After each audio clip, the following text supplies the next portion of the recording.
मार्चपासून जगातील सर्वात मोठी क्रिकेट लीग आयपीएलला मार्च महिन्यापासून सुरुवात होण्याची शक्यता आहे। यंदाच्या आयपीएलमध्ये सर्वांचं लक्ष मुंबई इंडियन्सच्या टीमवर असणार आहे। याचं कारण म्हणजे नुकतंच मुंबईच्या टीमने रोहित शर्माला वगळून हार्दिक पंड्याच्या हाती कर्णधारपदाची धुरा सोपवली आहे। अशातच आता रोहित शर्माकडे पुन्हा एकदा कर्णधारपद येण्याची शक्यता वर्तवली जाते। हार्दिक पंड्याकडे कर्णधारपद सोपवल्यानंतर मुंबई इंडियन्सच्या चाहत्यांमध्ये नाराजी दिसून आली, मात्र कदाचित पुन्हा एकदा चाहत्यांच्या चेहऱ्यावर हसू येण्याची शक्यता आहे।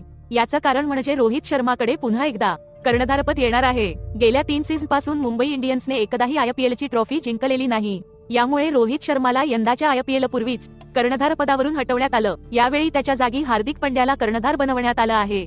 पण अशातच हार्दिक पंड्या दुखापतग्रस्त असल्यास रोहित शर्माच्या हाती पुन्हा एकदा नेतृत्वाची धुरा सोपवली जाण्याची शक्यता नाकारता येत नाही।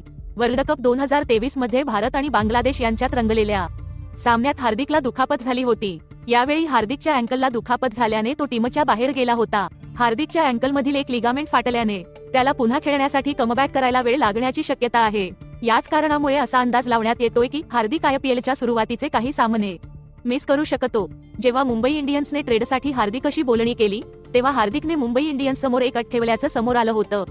मुंबई इंडियन्स येणार असेल तर कॅप्टन्सीची जबाबदारी पण द्यावी, असं हार्दिकने सांगितल्याचं एका रिपोर्टनुसार समोर आलं होतं।